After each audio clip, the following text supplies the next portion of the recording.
हाय साଙ୍ଗमाने देखंतु मु आज बनेबी गाँ स्टाइल रे पूरा चुली रे देसी मटन बनेबी। आगुरु तो मु आपण मानक सहित बहुत थर शेयर करछि मटन वीडियो, किंतु आज पूरा देसी स्टाइल रे जेहेतु बनेबी सेथिपाई भाबिले आपण मानक वीडियोटा शेयर करिवि। वीडियोटी को स्किप न करी पूरा शेष पर्यंत देखंतु। मांकर मोर एठी मसला तैयारी कर सारला परे तापरे माँ एथिरे प्रेशर बसई मटन को पकई किछि समय पई ताको सिझेई नबा। देसी मटन ना टिके सिझिबा पई टाइम लागिबो, सेथिपई आमे प्रेशर किछि समय सिझेईकी मु एमिति भाबरे आज रोसई करिवे। मटन रे किछि अदा रसुण अल्प पेस्ट पकईछि, आ अल्प कटा पियाज, अल्प सोरष तेल, आउ स्वाद अनुसार लुण, हलदी, मीट मसला आउ गरम मसला पकईकी फास्ट मटन को आमे किछि समय पई सिझेई नबा। मटन सिझिबा भितरे देखंतु माँ एपटे जाई बाड़ी रे सब कंचा टमाटो गुड़ा तोली दउछंती, कहीं ना मांकड़ गुड़ा आसिकी सब टमाटो गछ पत्र सब नष्ट कर दउछंती। सेथिपई सब टमाटो आ पुदीना पत्र भी आनिछंती चटनी हबो बोली। देखंतु आम बाड़ी रे केते सुंदर बहुत बढ़िया पुदीना पत्र हो जाइछि।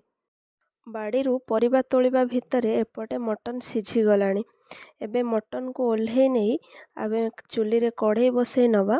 मु आगुरु ए कढ़ई रे आलू भाजी नहीं मटन रे पकेबा पई, सेथिरे तेल थिला, सेथिरे अल्प तेल देकी चीनी पकेइछि कलर पई, आउ किछि गोटा गरम मसला तेजपत्र पकई नेछि। चीनी रे कलर आसीबा परे एबे मु सेथिरे पियाज पकई नेछि, नाली नाली हेबा पर्यंत भाजीबा पियाज को। माँ बनौथिले मटन किंतु से एठू छाड़ी देकी पळेले, कहीं सेपटे तांकर किछि काम थिला। तापरे मु बसिगले एठी मटन बनेबा पई।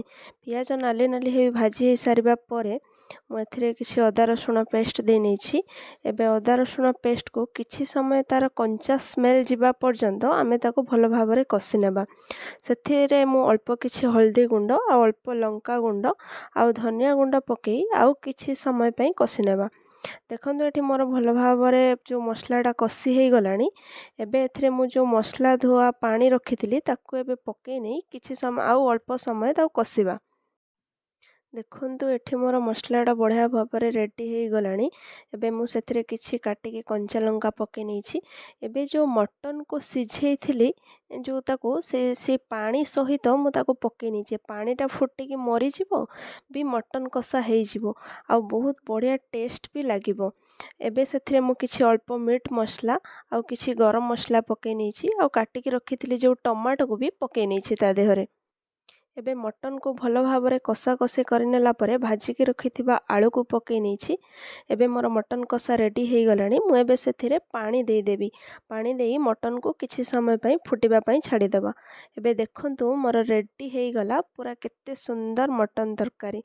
वीडियोटी जदि भल लागी थाए लाइक करंतु, शेयर करंतु, सब्सक्राइब करि दियंतु। रहिली संग माने जय जगन्नाथ।